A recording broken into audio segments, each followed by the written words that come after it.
महावीर स्वामी का जीवन परिचय। जैन धर्म के 24वें तीर्थंकर महावीर स्वामी अहिंसा के मूर्तिमान प्रतीक थे। उनका जीवन त्याग और तपस्या से ओतप्रोत था। एक लंगोटी तक का परिग्रह नहीं था उन्हें। हिंसा, पशुबलि, जाति-पांति के भेदभाव जिस युग में बढ़ गए, उसी युग में पैदा हुए महावीर और बुद्ध दोनों ने इन चीजों के खिलाफ आवाज उठाई। दोनों ने अहिंसा का भरपूर विकास किया। करीब 2500 साल पुरानी बात है। ईसा से 599 वर्ष पहले वैशाली गणतंत्र के क्षत्रिय कुंडलपुर में पिता सिद्धार्थ और माता त्रिशला के यहाँ तीसरी संतान के रूप में चैत्र शुक्ल 13 को वर्धमान का जन्म हुआ। यही वर्धमान बाद में स्वामी महावीर बना। महावीर को वीर, अतिवीर और सन्मति भी कहा जाता है। बिहार के मुजफ्फरपुर जिले का आज का जो बसाड़ गांव है वही उस समय का वैशाली था। वर्धमान को लोग सज्जंस, श्रेयांस भी कहते थे और जसस, यशस्वी भी। वे ज्ञात्री वंश के थे। गोत्र था कश्यप। वर्धमान के बड़े भाई का नाम था नंदिवर्धन व बहन का नाम सुदर्शना था। वर्धमान का बचपन राजमहल में बीता। वे बड़े निर्भीक थे। 8 बरस के हुए तो उन्हें पढ़ाने, शिक्षा देने, धनुष आदि चलाना सिखाने के लिए शिल्पशाला में भेजा गया। श्वेतांबर संप्रदाय की मान्यता है कि वर्धमान ने यशोदा से विवाह किया था। उनकी बेटी का नाम था अयोध्या, अनवद्या। जबकि दिगंबर संप्रदाय की मान्यता है कि वर्धमान का विवाह हुआ ही नहीं था। वे बाल ब्रह्मचारी थे। राजकुमार वर्धमान के माता-पिता जैन धर्म के 23वें तीर्थंकर पार्श्वनाथ, जो महावीर से 250 वर्ष पूर्व हुए थे, के अनुयायी थे।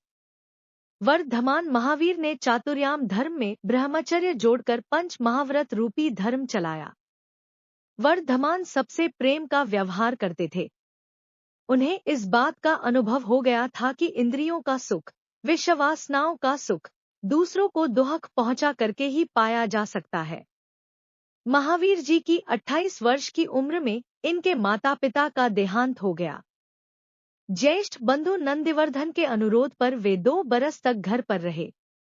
बाद में 30 बरस की उम्र में वर्धमान ने श्रामणी दीक्षा ली। वे समण बन गए। उनके शरीर पर परिग्रह के नाम पर एक लंगोटी भी नहीं रही। अधिकांश समय वे ध्यान में ही मग्न रहते।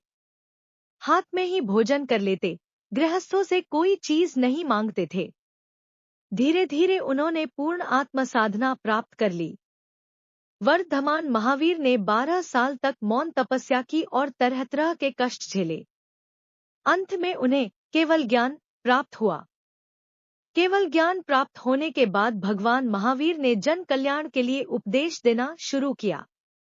अर्धमागधी भाषा में वे उपदेश करने लगे ताकि जनता उसे भली भांति समझ सके। भगवान महावीर ने अपने प्रवचनों में अहिंसा, सत्य, अस्तेय, ब्रह्मचर्य और अपरिग्रह पर सबसे अधिक जोर दिया। त्याग और संयम, प्रेम और करुणा, शील और सदाचार ही उनके प्रवचनों का सार था। भगवान महावीर ने श्रमण और श्रमणी, श्रावक और श्राविका सबको लेकर चतुर्विध संघ की स्थापना की। उन्होंने कहा जो जिस अधिकार का हो वह उसी वर्ग में आकर सम्यक्त्व पाने के लिए आगे बढ़े। जीवन का लक्ष्य है समता पाना। धीरे धीरे संघ उन्नति करने लगा। देश के भिन्न भिन्न भागों में घूमकर भगवान महावीर ने अपना पवित्र संदेश फैलाया।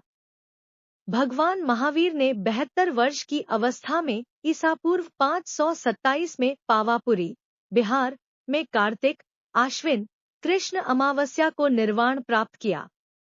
इनके निर्वाण दिवस पर घर घर दीपक जलाकर दीपावली मनाई जाती है। हमारा जीवन धन्य हो जाए यदि हम भगवान महावीर के इस छोटे से उपदेश का ही सच्चे मन से पालन करने लगे कि संसार के सभी छोटे बड़े जीव हमारी ही तरह हैं, हमारी आत्मा का ही स्वरूप है। भगवान महावीर का आदर्श वाक्य, मिट्टी में सव भूयसु, सब प्राणियों से मेरी मैत्री है।